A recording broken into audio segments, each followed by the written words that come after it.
You guys, the Superman teaser trailer is out and it's kind of amazing. Never mind that this teaser trailer had its own teaser trailer yesterday, which was absolutely hilarious. How many teasers are we gonna get? Teaser for teaser. But now that we can finally see what DC is cooking up for this movie, I'm getting pretty excited. And that's saying a lot, because superhero hype has sort of died down in a way. Deadpool and Wolverine injected a much needed rush to the genre, but beyond that, what do we have to look forward to? Ironheart? Yay! So for DC especially, who has had miss after miss after miss, oops, wrong studio, they needed to pull off the impossible to get people excited again. I feel like we're all noir Spider-Man, letting matches burn to our fingertips just to feel something. But with this trailer, I think they've done it.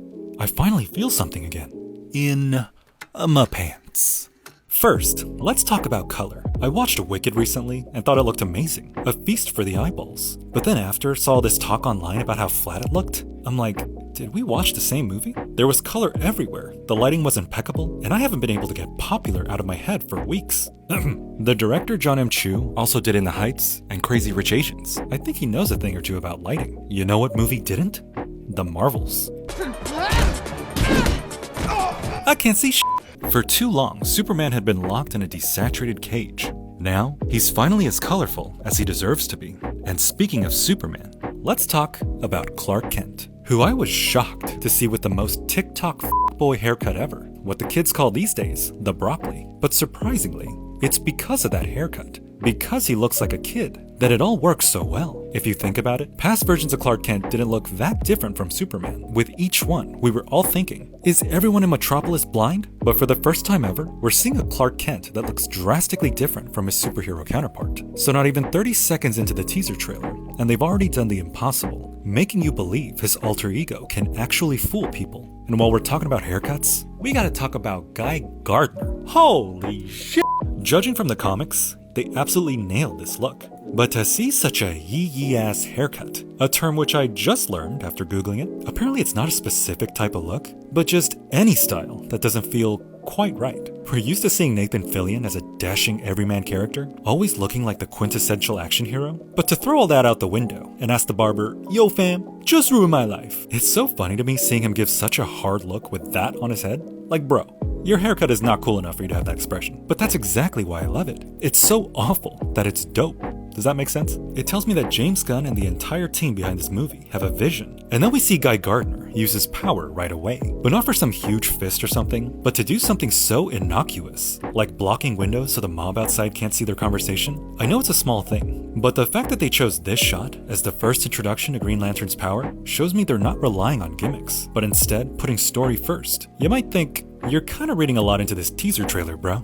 Yeah, maybe I am. Sue me. But let's now take a closer look at the background characters. You got Mr. Terrific, played by Eddie Gathegi, the same guy who played Darwin, the indestructible mutant in X-Men First Class. You know, the superhero who could adapt to anything. Anything but this ball.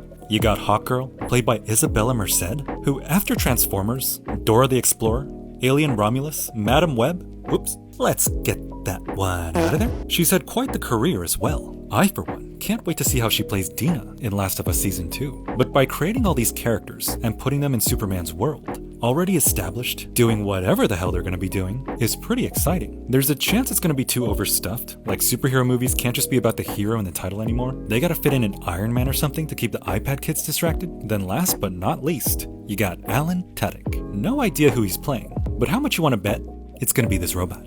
Wouldn't be the first time. Now let's get to the human characters. You got Pa Kent, who surprisingly isn't played by a John Schneider type or a Kevin Costner type. God, that shit was so dumb. It's super refreshing to see a guy look so unlike your typical movie star actor play such an iconic role like Superman's dad. You got Rachel Brosnahan playing Lois. Then you got Nicholas Hoult playing Lex Luthor. Now a lot of people have been saying he looks like a sexy Agent 47 from Hitman. Sex Luthor if you will. And yeah, I can kind of see it. Luthor used to be played by Michael Rosenbaum in Smallville, so you'd think it would get awkward between the two. But not really, because on our recent episode of Michael's podcast, he basically gave him his blessing. So, whew, we're all good there. I cannot wait to see how he portrays Lex Luthor. Give me anything besides this. And now we get to all the money shots in the trailer.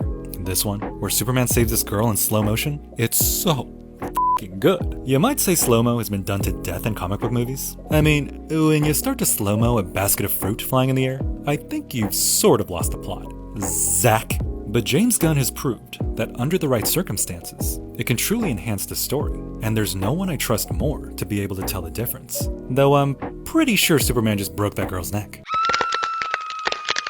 Yikes. Then you got Superman's trusty dog barreling through the snow like a train. Now, I'm no expert, but what a gorgeous composition. The golden pinkish sun in the horizon, the sloping mountains, leading your eye right to Krypto. You know James Gunn can bring animals to life better than anyone, so I can't wait to see this guy in action. Fortress of Solitude looks great. I know it's just chunks of ice, but there's so much clarity and fidelity here compared to how we've seen it in the past. Then there's this other shot with this giant fire-breathing kaiju. What?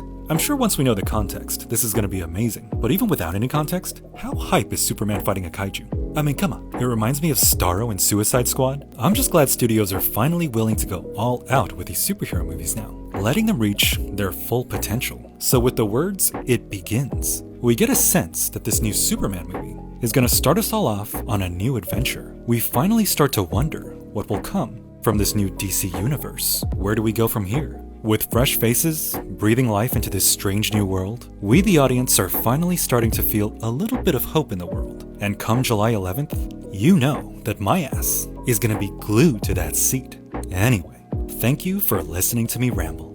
Hey, subscribe if you enjoyed, and I might make more trailer analyses just like this.